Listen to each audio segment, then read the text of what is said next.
Başka bir şey.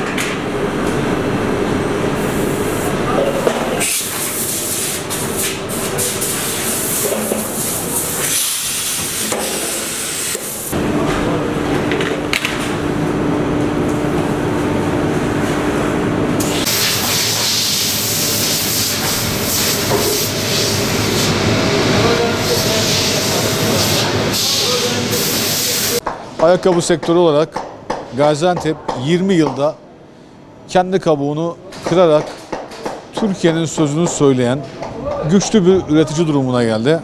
Bugün bu görmüş olduğumuz işletmelerin sayısı örnek işletmelerimizle birlikte makineleşmiş şu an 400'e yakın firmamız var. Bunlar da bizim gurur kaynağımız. Gaziantep olarak Türkiye'nin en büyük ikinci ayakkabı, terlik ve yan sanayi üreticisiyiz. Bu gururda üreticilerimizin engin görüşleri, risk almaları, girişimci ruhlarıyla bu seviyeye geldik. Bugün Gaziantep ayakkabı sektörü olarak Türkiye'de 45 ülkeye ihracat yapıyoruz. Terlik, spor ayakkabısı, erkek ayakkabısı, bayan ayakkabısında söz söyleyen bir şehiriz. Bugün ihracat bakımından da ikinci büyük üreticiyiz.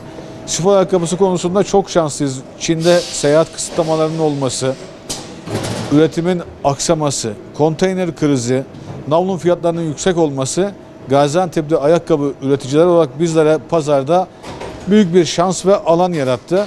Biz de çalışkan ve girişimci üreticilerimizle şu an önümüzdeki süreci geçen seneki küçülmeyi kapatarak büyümeyle ihracatta ve üretimde artışla kat edeceğimizi ümit ediyoruz. Çünkü aşılamanın yaygınlaşması, Avrupa'nın ve Amerika'nın normalleşmeye geçmesi, kısıtlamaların kalkması bir anda Amerika'dan, İngiltere'den, Avrupa'dan yoğun bir sipariş talebiyle karşılaştı Gaziantep üreticiler olarak.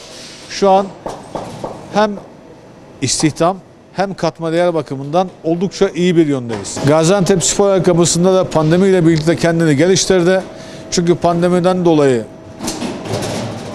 evden çalışma ortamı, okulların kapalı olması, düğün, nişan, mezuniyet, sünnet törenlerinin olmaması insanların spor ayakkabısına ve terliğe olan ilgisini arttırdı. Gaziantep'li üreticiler de ayakkabıya, kundura dediğimiz kısma talep olmayınca birdenbire kendini yenileyerek spor ayakkabısı üretimine başladı. Şu an spor ayakkabısı üretiminde Gaziantep yine adet bazında totalde 2020 yılını pandemiye rağmen 172 milyon çiftle kapattı. Bu bizim gururumuz. Tüm Türkiye'de ihracat rakamlarında düşme olmasına rağmen Gaziantep ihracat rakamlarını terlikte ve spor ayakkabısında olan başarısıyla arttırdı. Ben Gaziantep'li üreticilerimi, çalışanlarımı tebrik ediyorum ve hepsini alınlarından öpüyorum. Bu gayretli çalışmayı sürdüreceğiz. 6. ayda yine Türkiye'nin en büyük ikinci fuarını yaparak bayrağımızı dünyanın her yerine ulaştıracağız. Pandeminin olumsuz yönde bizi etkilemesi bir süre için iştahımızı kapatsa da heyecanımızı da öldürse de biz kopmadık. Heyecanlı bir şekilde hazırlıklarımıza devam ettik.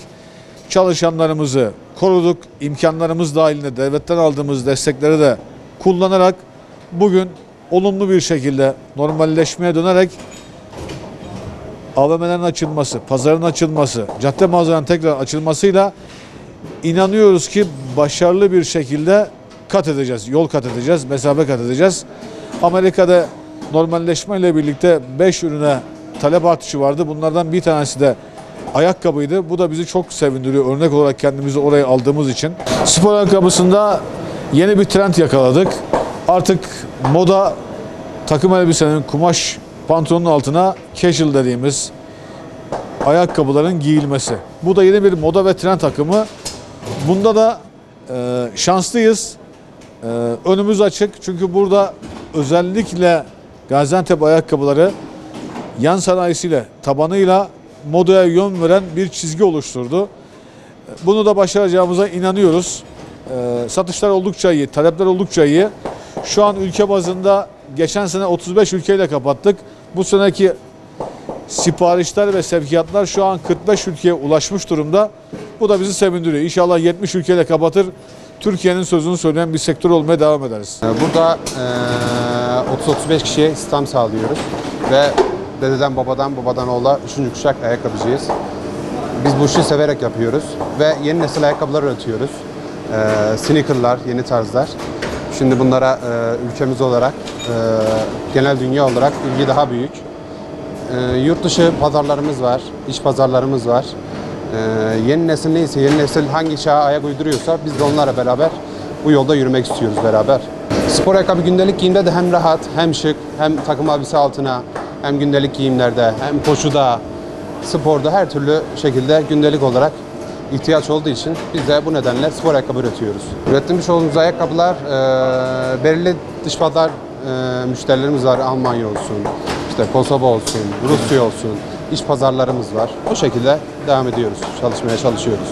Günlük kapasitemiz günü gününe değişiyor. Tabii ortalama kapasitemiz 450-500 çift kadar günlük ayakkabı üretiyoruz. Şimdi biz sabah 8'de geliyoruz, işbaşı yapıyoruz. 8 saat ortalama çalışıyoruz. Yemek saatimiz bunlar mevcut. İşte insanların rahatlığı için elimizden gelen her türlü gerekliliği yapıyoruz. Konfort ayakkabıları yapıyoruz, spor türü. Yani rahatlık için her şeyi yapıyoruz yani. Yani demek istediğim yani çalışma ortamımız güzel, her şey güzel. Şu pandemide çalışmaktan yani zorlandığımız havada biz çalıştığımız için kendimizde gurur duymalıyız yani. İnsanlarımızın rahatlığı için şu bandın ortamı yani bize gurur verici yani bu tür ayakkabılarla yapmak yani. Çalıştığımız spor ayakkabılarda kaliteli ön safhada tutuyoruz yani.